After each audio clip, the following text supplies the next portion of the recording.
Shalom, this is Shira Sherbow coming to you from Sfat, Israel, and welcome to our Torah for the Nations weekly meeting.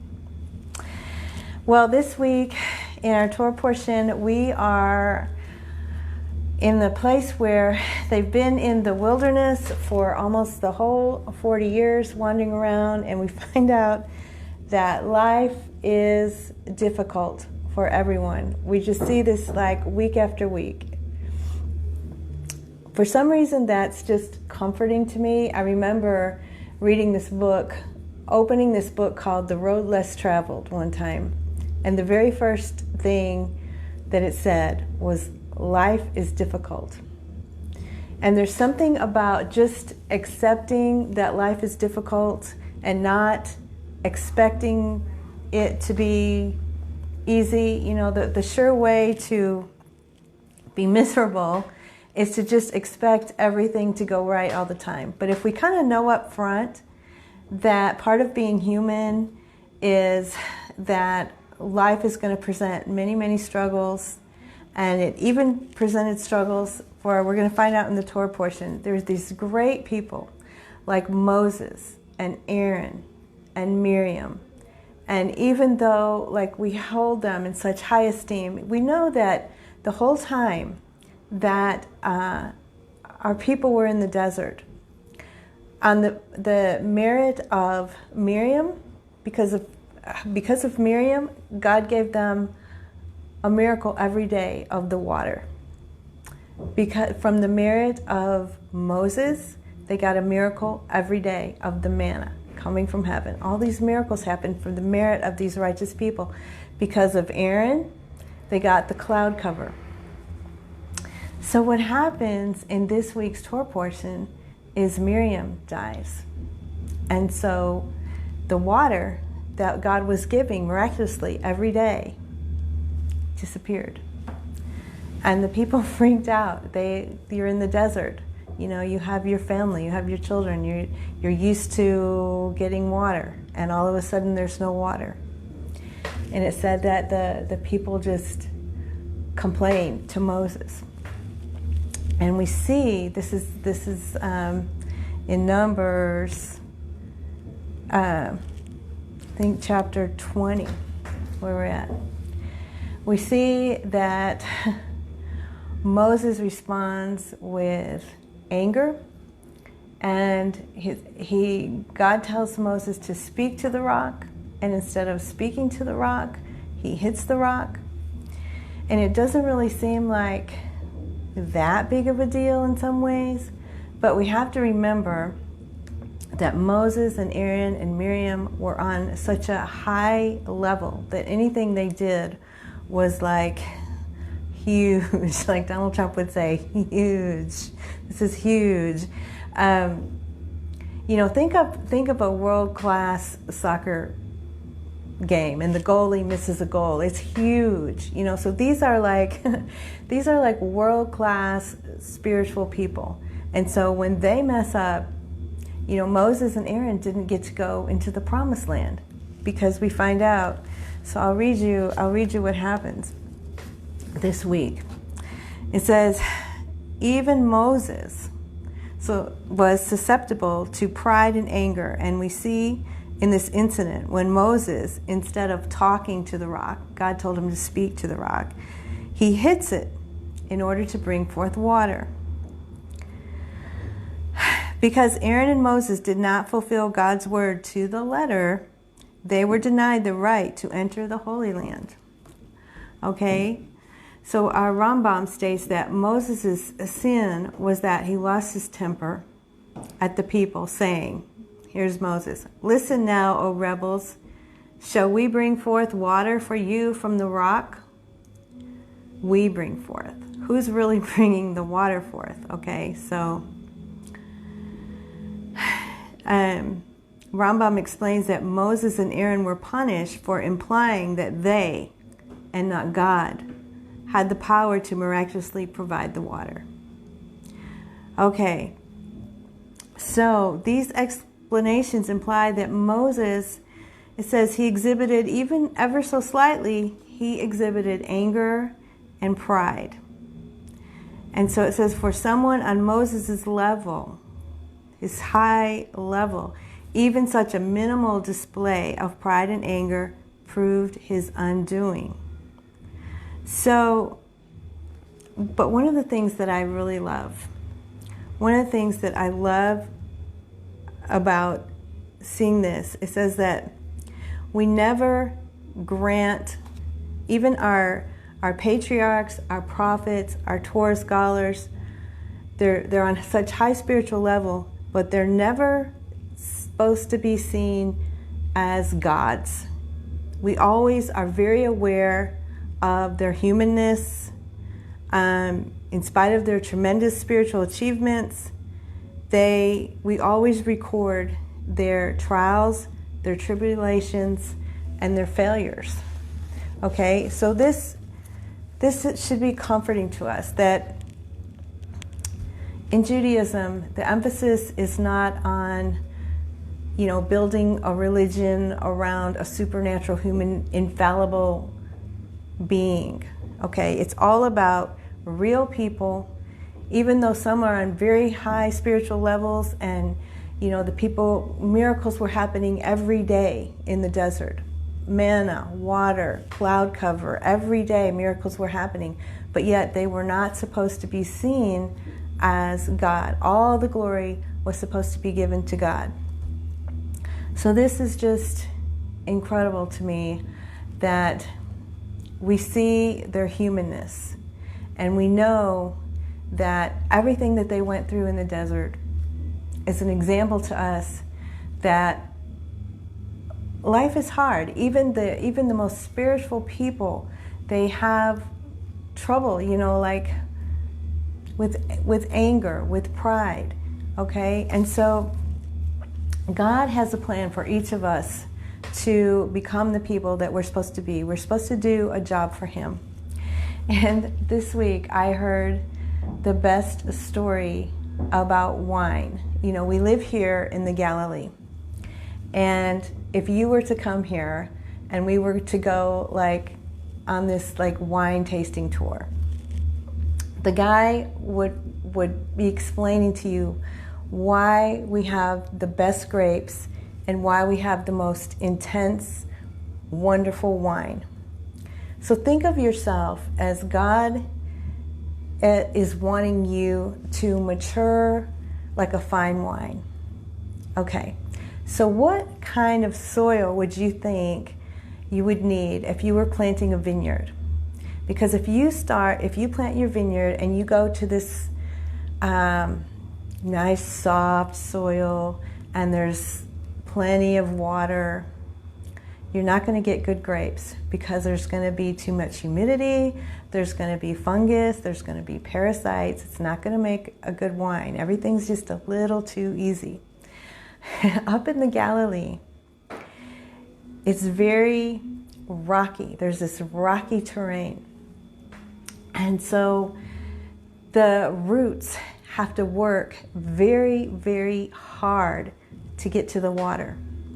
Okay, and what the man explaining about this good wine, he says this quote, he says, the harder the roots have to work, and press through the rocks, the harder the roots have to work to get to the water, the more intense the taste of the wine. And that's why the wine is so good, because of the rocky terrain and a certain kind of soil, and a long hot summer and a cold winter. And all of these conditions, they're very hard on the roots, but what happens? We get this amazing, intense wine. So I was reading something that's called wine, not wine, wine, not W-H-I-N-E. So when things are hard, we're supposed to think about, God is wanting us to mature. He gives us these problems. He gives us these things that are hard, and we're supposed to be thankful for them. And we've been talking about this thing called emunah, which is kind of like faith, but in Hebrew it's this thing where our mind is supposed to, right away when things happen that are hard, or there's people in our life, like with Moses, these people that just trigger us, that just get us angry, or things like coronavirus, things that could make us like depressed, just whatever it is in our life. We have to realize that they serve a purpose, and the purpose is for our good. And we are, in the end, we're not supposed to be happy that everything was just, oh, this beautiful soil, and oh, there's no rocks, and oh, there's all this water, because that's not necessarily what's going to make the good wine. Okay, sometimes it's the difficult things, and this is what we have to realize, and this is where Emunah comes in. When we think that every situation that I'm in, every person in my life, it's tailor-made for me so that I can grow and become the person that I'm supposed to be, that I can become this intense, wonderful, fine wine when it's all over. And so this week, I know this is not a coincidence, Krista was telling me that she got this book, EMETT, E-M-E-T-T. It stands for Emotional Maturity Established Through Torah. All of us are supposed to have emotional maturity, and the Torah tells us how. And it so happened that my neighbor also sent me a link to this woman, the author of this book. Her name is Miriam Adahan. She lives here in Israel. She was doing a Zoom room, and it was a really good meeting. She gives workshops all the time out of this book. And so I felt like, okay, because Krista was talking to me about this book, and then the next day, I get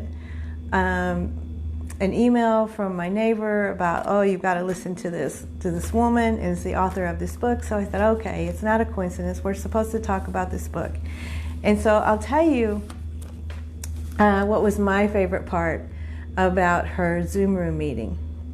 She was talking about, she's real practical, she's a grandma, and a lot of times she's got her grandkids around the table. So she's always trying to talk in ways where lots of visual aids, lots of taking these deep concepts from the Torah and just bringing it down to where, you can really just grab hold of it. So what she had, I'll show you, she had three buckets, right? She had these 3 buckets. I love this part. And she said, this bucket is all the things in my control. So what's in my control? My speech, my thoughts, my actions, right? God has given each of us free choice. And we want to make sure that we always hang on to our free choice, because it's so easy to do something, to be triggered, and to do something almost unconsciously and automatic. And then we kind of give up our choice in a way, So we don't want to be in automatic mode. We always want to be in this mode of, okay, let me stop, let me think, this is for my good, what is the best response? Considering, so I'm in charge in this bucket, I'm in charge of me. I'm in charge of fixing me. I'm in charge of taking care of what comes out of my mouth. I'm in charge of my thoughts, speech, and action. Okay, then she has God's bucket. What's God in charge of? God's in charge of the weather, coronavirus, whether or not water comes out of the rock, manna comes down from heaven. God is in charge of God's stuff. Okay, and then we have other people. We don't have any control over other people. We only have control over our response to everything. Okay, so she gives this story of how her grandson, or someone's grandson, he's Jewish, he comes into the grandma's house. He's not wearing his kippah. He's got an earring. She said, okay, her responsibility is to welcome him to her home, be hospitable. She's in charge of, would you like something to drink? How are you doing? Okay, that's her part. Her part is not to worry about what he's doing or to call her daughter-in-law and to say, have you seen your son? He's wearing an earring. He's not wearing his kippah. That's not in her bucket. Okay, so anyways, it was really cute about how she tried to just keep everything straight and put all of her attention and all of her focus. And I have this little sign on my refrigerator. I put this in God's bucket because it's the best. It says, don't let something entirely out of your control entirely control you. Okay? So there's so many things that we don't have control over. But we do have control over our thoughts, our speech, and our action. That's difficult enough to get that right. We see even Moses and Aaron, and week before that was Miriam was struggling with what came out of her mouth. So to me, I'm very glad that we see that we're dealing with fallible human beings. It says here, I'll read you. It says, Judaism is careful to never grant them the status of gods, as has happened in other religions. In fact, their very humanity, their susceptibility to failure, their inherent shortcomings make their tremendous spiritual achievements all the greater. Therefore, the written and oral traditions record not only their tremendous spiritual achievements, but also their trials, tribulations, and even failures. So we're not dealing with supernatural, infallible, sinless beings. That thought does not come from Judaism. It's all about being human, being fallible, making mistakes, fixing ourselves. This is what life is all about. Here is another quote that I have on my refrigerator. This is from my friend that used to live here in Sabat, and she lives in Jerusalem, but she used to give classes at my neighbor's house every Tuesday afternoon, and I miss having those classes. But she must have said this like 100 times to where I finally just thought, let me just write this down.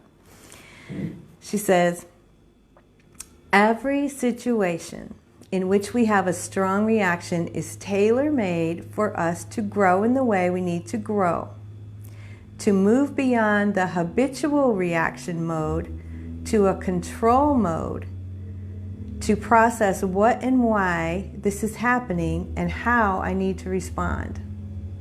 Okay, that just kind of sums up, we say, it's almost like we're just saying the same thing over and over. We're talking about emunah, we're talking about being thankful, we're talking about having eyes to see, like the spies went in and we can have eyes to see the cup half full or the cup half empty.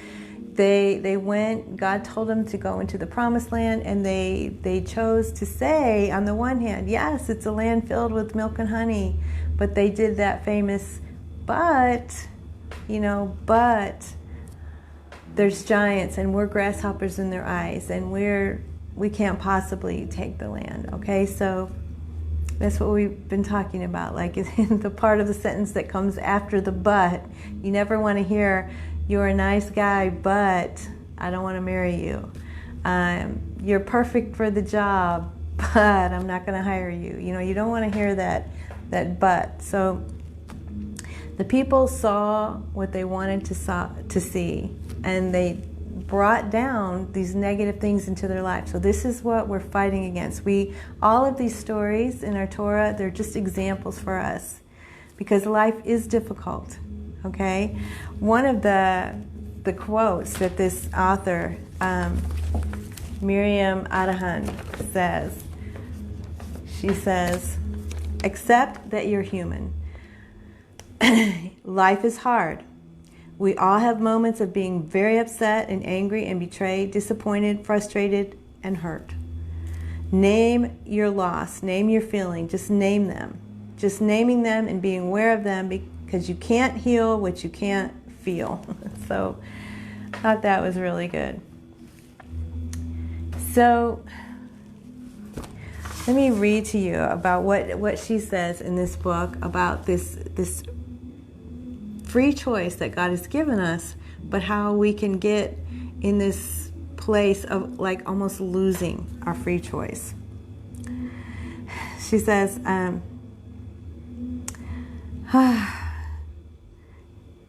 there are many instances in the Torah which point out the inherent power of the free choice given to us all.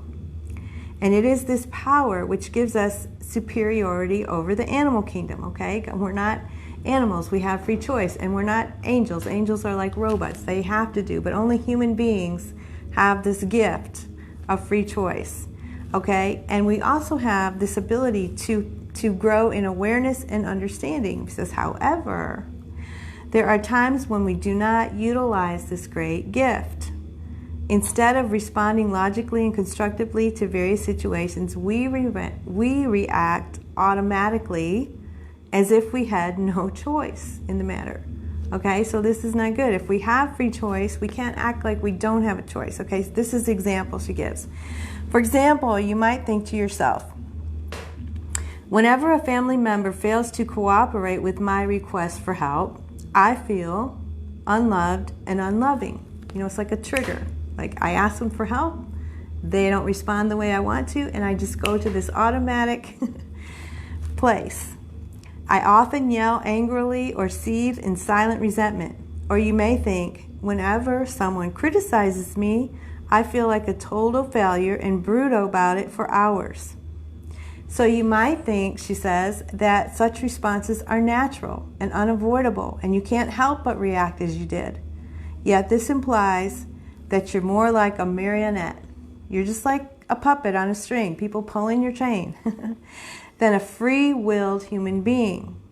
Okay, so she says, when you give people, places, and things the power to pull you into a state of negativity, then you have at that moment given away your independence and your power of choice. This is where we don't want to get.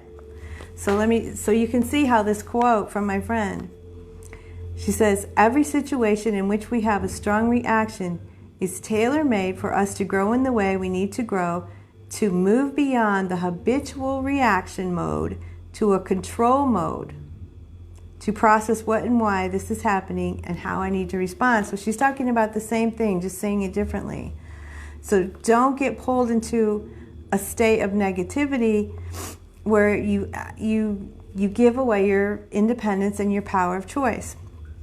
The degree to which you have given up your power to choose is the degree to which you feel enslaved by forces which you imagine are beyond your control. In order to break this automatic habit patterns, it is necessary to identify with them and to work at developing the intellectual and emotional honesty which is necessary for growth. Okay, and that's what her book is all about. And this is just a fantastic book. It's about really being honest with yourself. And I know that everyone, honesty is such a big thing. It's like, if we really want to grow and we really want to change, we have to be honest. We have to let people into our life that will tell us the truth. And then we have to be able to receive the truth about things that we need to change, that we need to work on. But I know that every one of you, like if you were raised in a certain worldview that we were talking about, where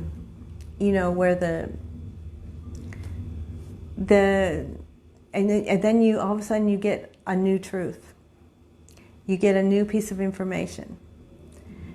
And so if you're really searching for truth, like I know all of you have been, and you've gone through this difficult thing of getting this information. I would just give you one example of something that was very hard for me.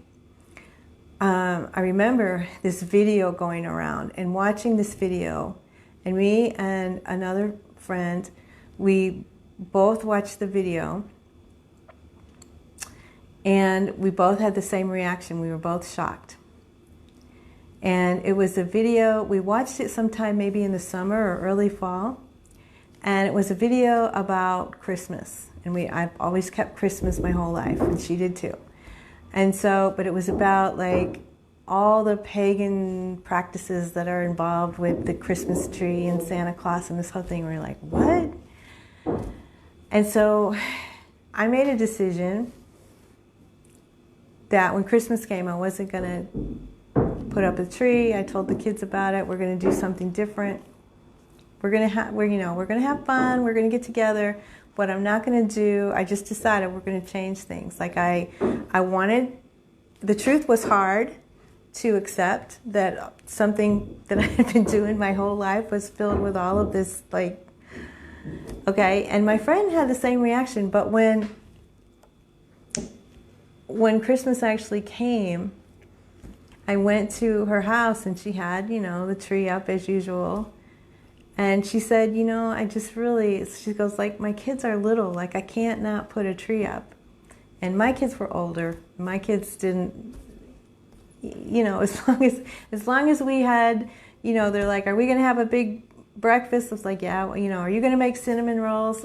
I actually Googled, what do Jews do on Christmas? And it was like, they eat Chinese food and go to the movies. And so I told the kids, we're not going to put up a tree. We're going to go out for Chinese food, and I got them all movie tickets. I think I gave them all like $100. We had a big meal at home, a big breakfast, and later we went out for dinner. We had a lot of fun, a lot of games, a lot of, they were happy. We just changed it around. We just did something different. I didn't want to, once I saw that shocking movie about all of the stuff involved with Christmas and Easter, I thought, oh my goodness. So life is difficult because all of a sudden, my friend found it, even though she saw it, it was very hard in that society, especially when you have small children and they're going to school and everybody else is doing Christmas and everybody else is doing Christmas trees, all of a sudden go like, it's hard, it's difficult. It's difficult to just see the truth and then have okay, so now what am I going to do? My whole world has just been rocked a little bit. Everything that I've grown up with, my parents, my grandparents, how many years back we've been doing this. Now what am I going to do with this new information? And it's hard. It's very hard. But you think about, what we said about the grapes and the wine. The harder it is for the roots to go through that rock, and Torah is water. So just think of yourself like you're so far from the Torah and where we all grew up in. We're not learning Torah.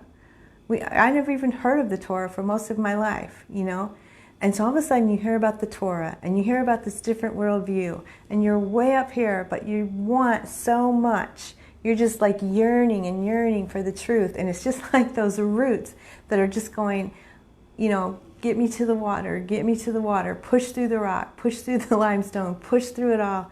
And what you get is this intense, beautiful wine because you struggled and it was difficult and you wanted the truth and you reached for the truth. You reached for that water. And so think about that when you're going through something difficult. There's a purpose for it. There's it's for your benefit. It's God is putting it, people in your life, situations in your life. The reason you started out so far from the Torah, it was to bring you on such a journey, just like those roots have to go through that tough journey. But look, it's creating that delicious, intense wine. This is who you're becoming. This is what God has wanted for you. He didn't just hand you this easy peasy little life, No, it's full of struggles, but there's a plan going on here. There's a purpose going on. And so just hang on to that. And just hang on to only the things that are in your bucket, things that you can control, our thoughts, speech, and actions. So whatever is in God's control, let Him take care of. Whatever is in other people's control, let them take care of. It's hard enough to get our own part right. Okay, so I wanted to tell you, we have some really great conversations in the Zoom room. We can talk about all of this more, ask questions. And I also got a question this week about modesty. And so next week we'll talk about that. And in our Torah portion, it's called Balak. And there's a quote in there where he says, how goodly are your tents, O Jacob?